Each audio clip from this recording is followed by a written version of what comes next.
Makwe Masilela from Makwe Fund Managers joining us this evening to unpack those movements.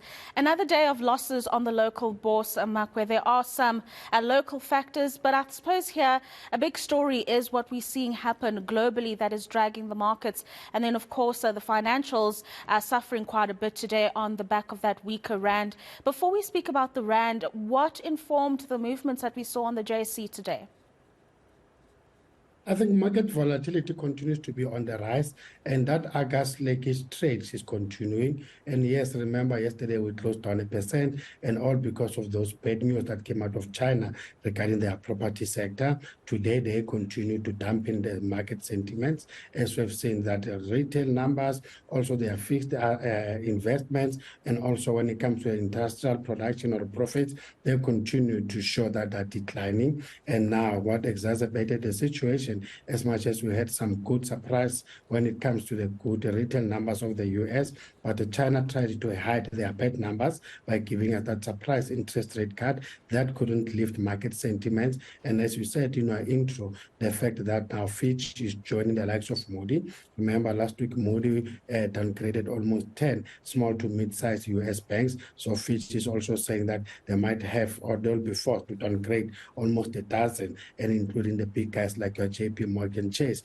So that's not looking great at all. So market sentiments continues to be on the negative. So we saw Russia having to increase interest rates quite a bit to curb the collapse of the ruble. But we're also seeing that the rand is not doing too well as well. Is it just the fact that we are a volatile emerging market currency like other emerging markets, or is there a bigger story behind the fall of the local unit? That counts as well, but also bearing in mind that in an environment where interest rates either going up or expected to stay high for longer, then that gets to get people to be attracted to the likes of the US dollar as more of a safe haven, coupled with any geopolitical tensions that may be there, or people being worried about the economic growth. And we are saying people are using the US dollar as a safe haven instead of gold, because we know that when interest rates are going up, then it becomes costly for people to hold gold, as there's a huge opportunity cost. So the US dollar continues to be more attractive, and also those bad numbers coming out of China didn't do great when it comes to commodity prices, bearing in mind that the rand itself is a commodity currency. So it's all those factors combined. Let's get on to some company updates now. We start with a trading statement out of Santam. So they are expecting improved headline earnings per share, Makwe, but they do indicate that the underwriting margins will have been impacted by the extreme weather patterns we've seen, fires, and just a lot of the challenges that they've had to issue claims for. Your thoughts on that trading statement overall?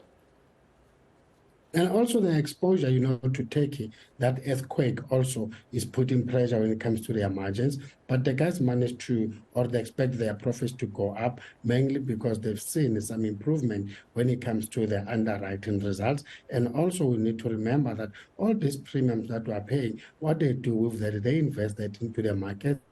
So they've seen a nice increase or improvement when it comes to the investment income. So that's helping them as well. And we've also got Makwe Resources, which is part of a business venture with Glencore, if you will. They're also putting out an interesting statement. Unlike other miners, they actually benefited from the elevated prices of chrome, and they are actually reporting that they will be increasing the dividend quite significantly. But they do indicate that those logistics issues are a sore point, as with other miners.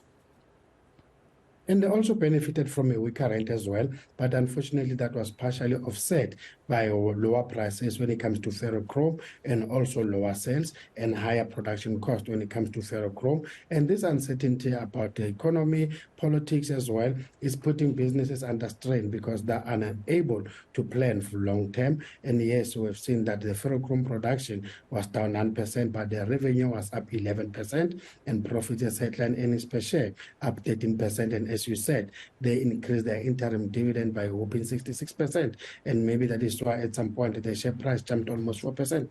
Absolutely, Makwe. As always, thank you very much for those insights.